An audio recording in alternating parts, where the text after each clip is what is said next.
sih itu karya ilmiah? Karya ilmiah adalah sebuah karya yang dihasilkan dari kegiatan menulis mengikuti kaidah-kaidah ilmiah yang berdasarkan pada fakta. Selanjutnya, tujuan karya ilmiah. Karya ilmiah bisa menjadi wahana untuk melatih ide kita.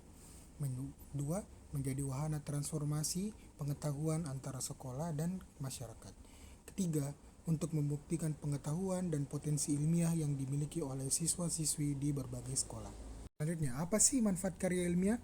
Satu, sebagai bahan rujukan untuk berbagai kepentingan dan kegiatan ilmiah seperti seminar dan penelitian lainnya.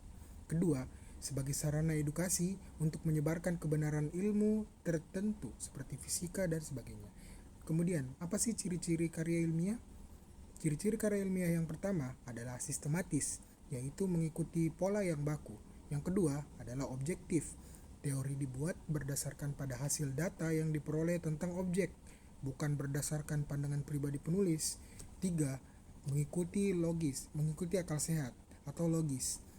Yang dimaksud adalah data yang diperoleh atau hasil yang ditulis pada karya ilmiah haruslah dibenarkan oleh akal.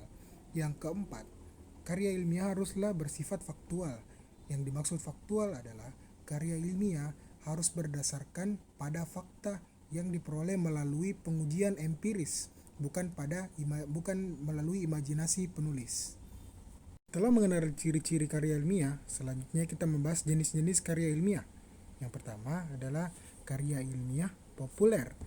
Karya ilmiah populer merupakan karya yang disajikan ke hadapan massa secara populer pada berbagai jenis media massa cetak seperti tabloid, koran, dan sebagainya. Yang kedua, karya ilmiah semi formal. Karya ilmiah semi formal memiliki penulisan yang mengikuti kaidah bentuk formal, namun penyajiannya lebih sederhana. Contoh karya ilmiah semi formal dapat berupa laporan dan makalah.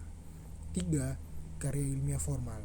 Nah, karya ilmiah formal adalah karya ilmiah yang lengkap, dalam artian harus memenuhi seluruh unsur-unsur kelengkapan akademis. Contoh karya ilmiah formal adalah skripsi, tesis, dan disertasi yang merupakan syarat kelulusan untuk mendapatkan gelar sarjana, magister, dan doktor. Selanjutnya kita membahas struktur karya ilmiah. Struktur karya ilmiah adalah susunan yang biasanya diikuti ketika ingin menulis karya ilmiah. Struktur pertama yaitu judul, dan yang kedua adalah pendahuluan yang terbagi dalam 4 bagian. Bagian pertama yaitu latar belakang masalah, bagian kedua perumusan masalah, ketiga tujuan penulisan karya ilmiah, dan yang terakhir manfaat karya ilmiah. Ketiga, kerangka teori yang berisi subbab A. Landasan teori, dan B. Hipotesis penelitian. 4. Metode penelitian. 5. Pembahasan penelitian. 6. Penutup. Dan 7. Daftar pustaka. Selanjutnya, karya ilmiah pun dibedakan berdasarkan ciri kebahasaannya. Karya ilmiah memiliki ciri kebahasaan tersendiri yang membedakannya dengan karya-karya yang lainnya. Yang pertama, ciri kebahasaan karya ilmiah yaitu 1. Menggunakan kata impersonal. Karya ilmiah ditandai dengan pemilihan kata yang bersifat impersonal. Maksudnya, kata ganti yang digunakan dalam karya ilmiah harus bersifat umum, misalnya penulis atau peneliti. Kita tidak boleh menggunakan kata aku, kita, kami, dan kalian dalam penulisan karya ilmiah. Yang kedua, ciri kebahasaan karya ilmiah yaitu harus menggunakan kata yang baku. Pemilihan kata dalam karya ilmiah haruslah sesuai dengan Kamus Besar Bahasa Indonesia atau yang disebut KBBI.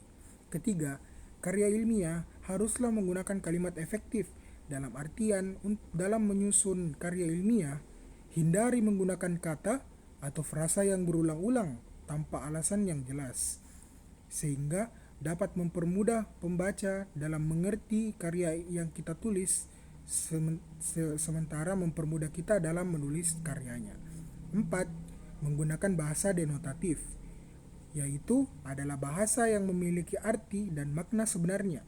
Hindari menggunakan kata yang bersifat konotatif dan yang memiliki makna ganda. Selanjutnya, yang kelima, hindari menggunakan opini pribadi. Karya ilmiah seharusnya disandarkan pada fakta yang didapat dari penelitian dan pengumpulan informasi, bukan pada sentimen pribadi penulis ataupun pendapat pribadi penulis.